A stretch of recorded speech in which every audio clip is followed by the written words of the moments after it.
샬롬. 하나님의 평강이 여러분과 여러분의 가정과 여러분의 교회에 가득하기를 바라겠습니다. 이 앞에도 보니까 향이 굉장히 강해가지고요, 정말 좋습니다. 이처럼 여러분의 가정에도 그리스도의 향기가 가득하시기를 바라겠습니다. 우리 목사님께서 소개시켜 주셨지만 제가 있는 곳은 미국의 시애틀이라는 곳이 있습니다. 여러분들이 잘 아시는 시애틀의 잠 못 이루는 밤이라는 영화를 혹시 기억하실 겁니다. 그 영화가 찍혔던 곳이기도 하고요. 또 실제로 이 시애틀은요, 잠 못 자기로도 굉장히 유명합니다. 왜 잠을 못 자냐면 첫 번째 이유는 커피를 너무 많이 마십니다. 여러분들이 잘 아시는 스타벅스 커피 회사가 있는 곳이기도 하고요. 예전에는 시에르스 베스트 아니면 툴리스 커피 회사가 있던 곳이기 때문에 커피를 많이 마셔서 잠을 못 잡니다. 두 번째 하나는 이유는 뭐냐면요, 시애틀은 겨울이 되면요 비가 그렇게 많이 옵니다. 아주 지긋지긋하게 그냥 비가 내리는데요, 그 비가 오면 어떨까요? 여러분 잘 아실 텐데 막 여기저기 쑤셔요. 몸이 너무 아픕니다. 그래서 잠을 못 자요. 그 두통약 먹어야 되죠. 두통약 먹으면 또 잠이 안 오기도 하고, 그렇게 해도 또 잠을 잘 못 이루기도 합니다. 또 하나 이유는 뭐냐면 그쪽은 IT라는 그런 회사들이 굉장히 많이 있습니다. 여러분 잘 아시는 마이크로소프트라는 회사도 있는데요, 거기서 살아남으려고 그러면은 공부를 엄청나게 많이 해야 됩니다. 그래서 젊은 사람들은 공부해야 되기 때문에 잠을 못 잡니다. 저는 하나님의 덕분에 잠은 잘 자고 있습니다. IT 쪽에 일하지도 않고요, 커피도 한 잔밖에 안 마시고, 아직까지 관절이 아플 나이도 아니기 때문에 저하고는 상관이 없지만 시애틀은 굉장히 아름다운 곳이라서 혹시 여러분들 시간 되시면 여름에 오시면 좋습니다. 시애틀은 여름에 얼마나 좋으냐면요, 저희는 999당이라고 얘기합니다. 천당 밑에 있는 곳이라고. 그래서 999당이라고 얘기할 정도로 굉장히 좋습니다. 오시면은 그냥 오시지 말고 전화 주시면은 제가 뭐 혹시 또 압니까? 마중을 나갈 수도 있을 테니까요. 이 시애틀 정도만 소개하고요. 제가 오늘 전하는 말씀 속에 여러분들이 은혜 받으시길 바라고요. 저는 신안교회에서 수요일 날 설교를 하게 됐다 이렇게 얘기해서 찾아봤습니다. 근데 광주에도 100년 된 교회가 여기 하나인가요? 굉장히 많아요? 100년 된 교회가 많아요? 예, 저는 100년 된 교회에서 설교를 하게 된 것이 제게는 큰 영광입니다. 그리고 보니까 광주에서 또 이렇게 순교하신 또 그런 분들도 계시고 한 곳이라서 굉장히 좋았습니다. 그리고 어저께 밤늦게 도착을 했습니다. 그래서 밤늦게 도착을 했는데 광주에 오면 굉장히 아름다운 교회와 아름다운 목사님과 아름다운 성도들이 있다고 그래가지고 제가 밤새 달려오게 되었습니다. 여기 보니까 다 여기 계시더라고요. 그리고 제가 아름다운 분 앞에 서면은 자꾸 울렁증이 있어가지고 말을 잘 못하기도 합니다. 혹시 그렇다 하더라도 여러분들이 아름다우셔서 그런 거니까 제 탓은 하지 말으시기 바랍니다. 혹시 1980년대에 나미라는 가수가 있었고요, 이선이라는 가수가 있었습니다. 그리고 그들과 함께 여성 트로이카로 불렸던 가수가 한 명이 더 있는데요, 그 가수의 이름이 정수라입니다. 여러분 다 아시죠? 예. 그분이 부른 노래 중에서 영화 이창호의 외인 구단이라는 영화가 있는데 거기 주제가를 불렀습니다. 그 주제가의 가사가 이렇습니다. 난 내가 기뻐하는 일이라면 뭐든지 할 수 있어. 난 내가 좋아하는 일이라면 뭐든지 할 수 있어. 별보다 예쁘고 꽃보다 더 고운 나의 친구야. 이 세상 다 주어도 바꿀 수 없는 나의 친구야. 내 곁에 있으면 사랑은 내 것, 내 곁에 있으면 세상도 내 것. 참 아름다운 가사입니다. 이 가사의 노래 제목은 난 너에게 라는 제목입니다.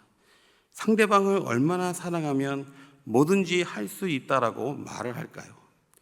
아마 여러분들도 결혼하실 때 이런 마음으로 결혼을 하셨겠죠. 당신이 원하면 하늘의 별도 따다 줄 수 있어. 이렇게 다 하고 결혼하셨을 것입니다. 근데 이 사랑은 자기의 목숨도 바꿀 수 있을 만큼 아주 귀한 것이고요. 자기 희생도 기쁨과 행복으로 여기게 만듭니다. 오늘 본문의 마리아는 그런 사랑을 보여주고 있어요. 오늘 마리아가 예수의 발에 그 비싼 향유를 붓고 자기 머리털로 닦는 행위는, 마리아는 예수가 기뻐하는 일이라면, 좋아하시는 일이라면 뭐든지 할 수 있는 일을 하였습니다. 마리아가 이렇게 할 수 있었던 이유는 마리아의 형제인 나사로를 예수님께서 살리셨기 때문에 그렇습니다. 그 당시엔 이건 정말 기적입니다. 이미 죽은 지 사흘이 지난 오라비가, 나사로가 그 무덤에서 나왔다라는 것, 이 자체가 기적인 것이죠. 근데 예수님께서 어떻게 하셨을까요? 나사로야 나오라, 그 한마디 하셨는데 나사로가 그 무덤에서 살아서 걸어 나왔습니다. 이런 기적을 보고 마리아는 어떤 생각을 했을까요? 마리아는 예수님을 구세주로 믿게 되었습니다. 그래서 비싼 향유를 마련하여 예수님의 발에 그것을 붓고 자기의 머리털로 닦은 것입니다. 그렇다 하더라도 왜 마리아는 예수님의 발에 비싼 향유를 부었을까요? 성경에 보면은 순전한 나드 한 근이 300데나리온이라고 하는데, 당시에는 한 데나리온은 노동자 하루 품삯에 해당합니다. 이 300데나리온은 노동자 300일치의 품삯이고요. 이것은 노동자의 1년 연봉에 해당합니다. 미국에서는 하루 품삯이 한 150불 정도 계산을 하니까 한 4만 5천 불 정도 하는데요. 여기는 제가 보니까 한 8만 원 정도 하는 것 같아요. 더 될 수도 있을 것 같기도 하고. 그렇게 계산을 해도 이 향유는 2,400만 원짜리 향유입니다. 어마어마하게 비싼 향유인 것입니다. 그리고 이 300데나리온짜리 향유는 자기 생존 기반의 전체를 다 드린 것입니다. 가룟 유다의 말처럼 이 비싼 향유를 팔아서 가난한 자들에게 나눠주는 것도 좋은 일이겠지만, 지금 이 마리아의 행위가 더 중요함을 말씀하고 있으세요. 마리아는 예수님의 장례할 날을 위하여 비싼 향유를 붓고 머리털로 닦은 것이라고 예수님은 말씀하십니다. 그런데 이 장례 준비는 단순한 슬픔의 표현이 아니라 구약 전체의 메시아 예표와 연결되어 있는 깊은 영적 고백이었습니다. 구약에서는 누가 기름 부음을 받죠? 왕과 제사장, 그리고 선지자가 그렇습니다. 그래서 구약에서는 왕과 제사장과 선지자에게 기름을 부어 하나님의 사명을 맡겼습니다. 예수님은 이 모든 직분을 완성하시는 참된 메시아, 곧 기름 부음 받은 자이십니다. 마리아가 예수님의 발에 향유를 부은 것은 예수님의 하나님의 기름 부음을 받으신 메시아이심을 신앙으로 고백하는 행위였습니다. 그리고 이 기름 부음은 그 십자가에서 자기 몸을 찢는 사랑으로 완성될 것이었습니다. 다시 말해서 마리아는 사랑의 마음으로 행동했지만 그의 행위는 하나님께서 예정하신 메시아의 길에 대한 예언적인 응답이었던 것입니다. 또한 마리아가 자기의 머리를 풀어서 예수님의 발을 닦은 이유는 무엇일까요? 머리카락 아니고도 이 수건 같은 걸로 닦아도 될 텐데 그렇게 하지 않았다는 것입니다. 이 유대 문화에서는요, 이 발이라는 것은 인간의 가장 낮고 천한 부분입니다. 광야에서 슬리퍼 신고 다니면요, 그 모든 먼지가 발에 다 묻고 땀이 나고 나면 어떻게 되죠? 더 시꺼멓게 변하고 하기 때문에 가장 더러운 부분 중에 하나라고 취급되기 때문에 손님들이 집에 오시면 어떤 거 드리나요? 발을 닦으실 수 있도록 물을 먼저 드리는 겁니다. 그리고 또 여인들이 이 공개된 자리에서 그 머리를 푸는 것은 상당히 수치스러운 일로 여겼습니다. 그럼에도 불구하고 마리아는 자신의 머리를 풀어서 예수님의 발을 닦았습니다. 자신의 영광이라고 할 수 있는 머리털로 예수님의 발, 가장 낮은 부위를 닦음으로 인해서 마리아의 영광은 예수님의 가장 낮은 부위보다도 못한다는 것을 인정하는 것입니다. 이처럼 우리는 우리의 영광을 가장 낮은 곳에 둠으로 우리 자신을 완전히 비워야 합니다. 또한 예수님이 더 귀하다고 여겼기 때문에 마리아는 체면을 넘어 자신의 예수님을 향한 사랑을 표현했습니다. 예수님을 향한 우리 마음은 이 세상의 체면을 넘어서서 자신 있게 사랑으로 표현해야만 합니다. 그럼 우리도 비싼 향유를 준비해서 예수님의 발에 붓고 이 짧은 머리로 또 닦아드려야 할까요?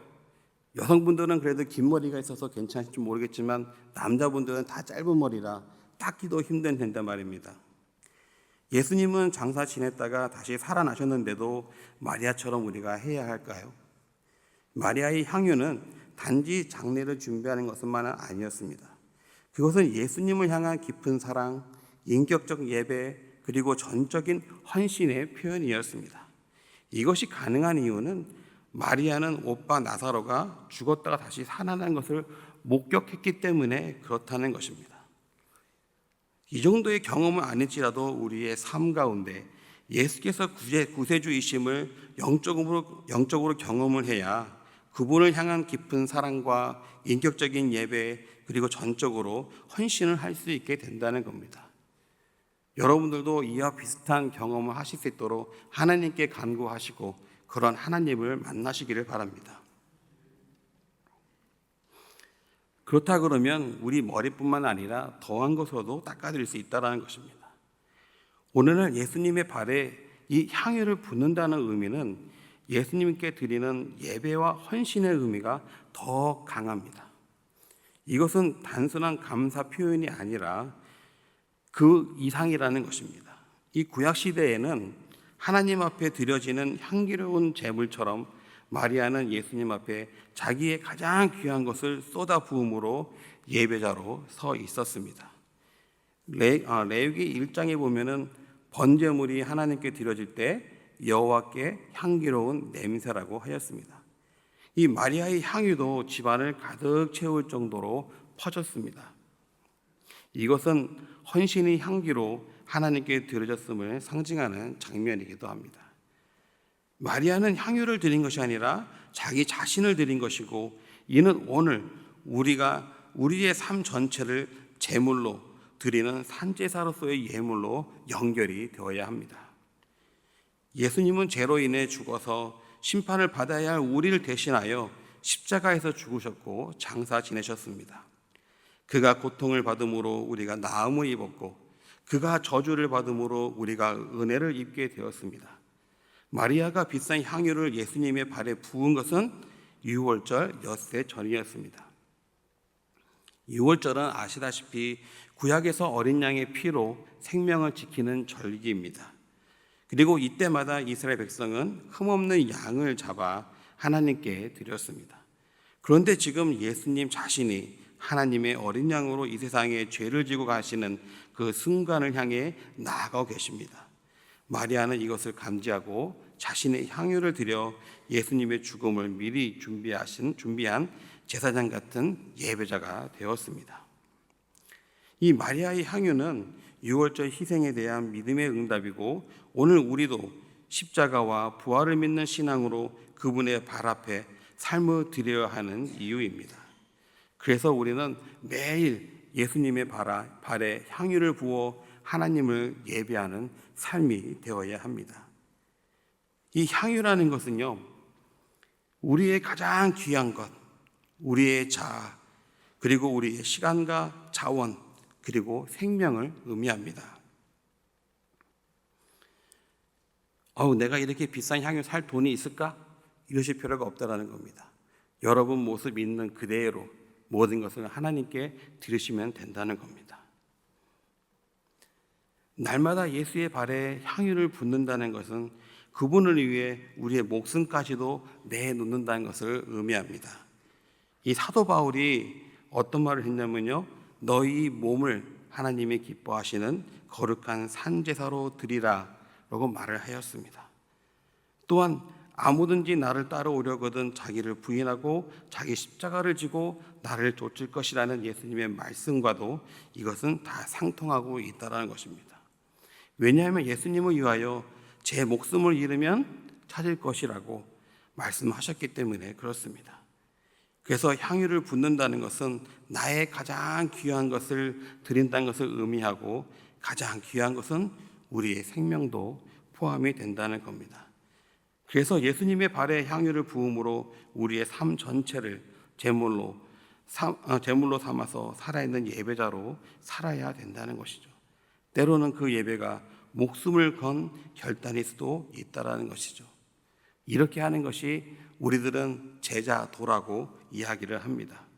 예수님의 제자로서 예수님을 따르고 그분의 가르침대로 살고 그분이 주신 사명을 이루며 사는 것입니다. 우리는 지금 무엇을 가장 아끼고 계십니까? 그 아낌없이 쏟아 부을 수 있는 분이 혹시 예수님이신가요? 아니면 여러분의 자녀이신가요? 아니면 여러분의 배우자이신가요? 우리가 한 번쯤은 생각해 볼 필요가 있습니다. 현재를 사는 우리는 어떻게 해야 예수님의 발에 향유를 부으며 사는 것일까요? 마리아는 예수의 장례를 위한 것이었다면 우리는 예수님을 따르기 위함입니다. 과거의 예수를 위함이 아니라 오늘도 우리와 함께 하시는 살아계신 예수님과 인격적인 만남을 갖기 위해 이 일을 해야 되는 것입니다. 마리아의 향유가 장례의 향기였다면 우리가 드리는 향유는 부활 생명의 향기, 다시 말해서 예배의 향기여야 합니다. 우리의 삶을 산제사로 날마다 드림으로 살아계신 예수 그리스도와 함께 살아가는 것이 예수 그리스도의 부활에 응답하는 사랑입니다. 그래서 여러분들이 명심하십시오. 예수 그리스도는 과거의 예수가 아닌 오늘 나의 예수님이십니다. 어제와 함께 하셨던 예수님은 잊으시고 오늘 나와 함께 하신 예수님을 기억하시면서 여러분들은 예수님의 발 앞에 계속적으로 향유를 부으셔야만 한다는 겁니다. 두 번째로 우리는 향유를 넘은 자기 생명 전체를 드리는 초대에 응답하셔야만 합니다. 마리아는 순전한 나드 한 근을 깨뜨려 예수님에 대한 사랑을 표현하였고, 예수님은 자기 몸 전체를 찢기심으로 우리에 대한 사랑을 표현하셨습니다. 그러면 우리는 우리 자아를 깨뜨려 예수 그리스도에 대한 사랑을 표현해야만 합니다. 우리의 자유의지를 깨뜨려 순종하는 자가 되고, 우리의 욕심을 깨뜨려 하나님의 나라를 구하는 자가 되고, 우리의 자아를 깨뜨려 예수 그리스도의 사랑이 세상에 비치게 하는 자가 되어야 합니다. 우리의 가장 귀한 것을 아끼려고 하지 마십시오. 자기의 목숨을 구하려는 자는 잃을 것이고 자기의 목숨을 버리는 자는 얻을 것이라는 예수 그리스도의 그 말씀을 여러분들은 순전히 믿으시기 바랍니다. 세 번째로 우리는 향유를 붓는 것을 정말로 아까워해서는 안 됩니다.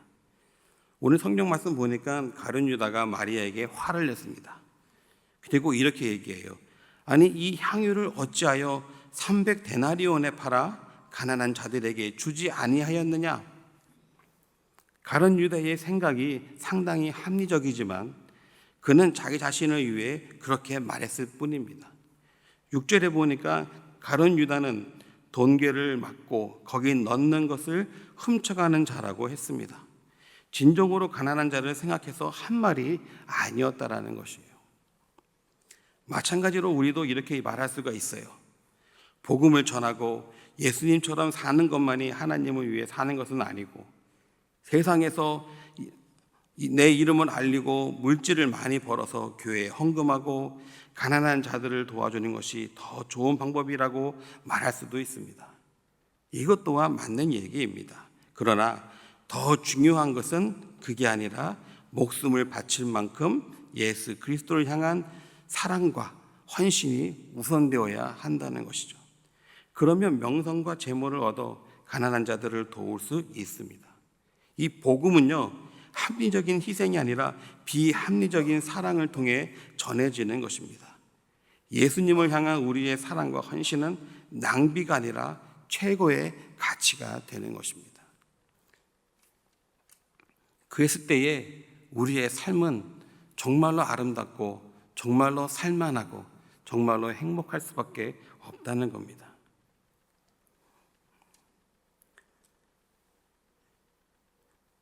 마리아가 비싼 향유를 예수님께 드림으로 자기의 사랑을 표현하였듯이 우리의 가장 귀한 것을 예수님께 드림으로써 여러분들의 사랑을 표현하시기 바랍니다. 향유는 비합리적인 사랑의 상징입니다. 엄마가 자식을 사랑할 때 합리적으로 돈 계산하면서 사랑하지 않습니다. 내 아이에게 더 맛있는 거 하나 더 사줄 때에 이게 얼마짜리인데 내가 너에게 먹이냐라고 하지 않는다는 것입니다. 복음은 이런 비합리적 사랑을 통해 전해지는 것입니다.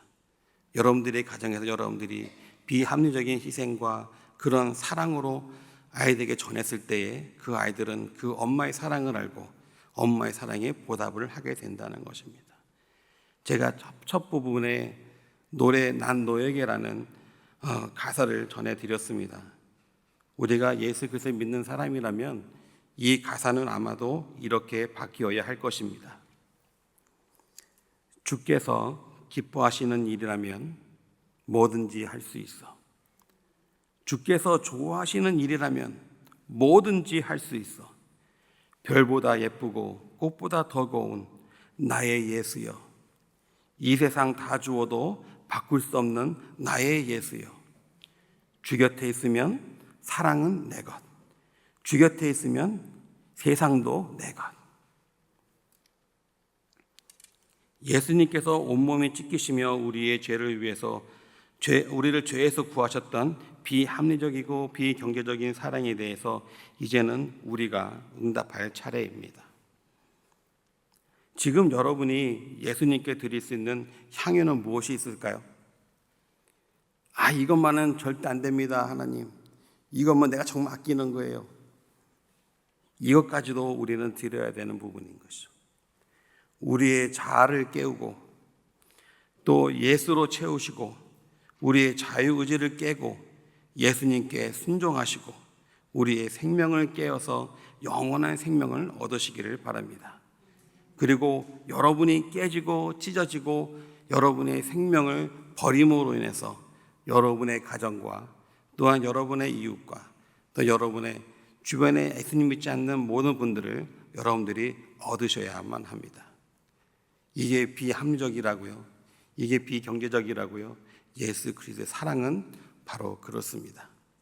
예수님께서 그거 생각하셨다 그러면 여러분들을 위해서 저를 위해서 십자가에서 죽는 일은 없었을 것입니다. 그러나 하나님의 사랑은 거기에 있지 않고 사랑하는 우리들을 위해서 그렇게 하셨던 것처럼 여러분도 여러분들이 있는 그곳에서 예수 그리스도의 사랑을 그렇게 전하시기 바랍니다. 여러분이 가장 아끼시는 것은 여러분이 가지고 있는 것이 아니라 바로 예수 그리스도가 되셔야만 합니다. 그래서 예수님과 늘 동행하여 기쁨과 행복 그리고 기적이 넘치는 하나님의 자녀가 되시기를 예수 그리스도의 이름으로 축복합니다. 기도하시겠습니다.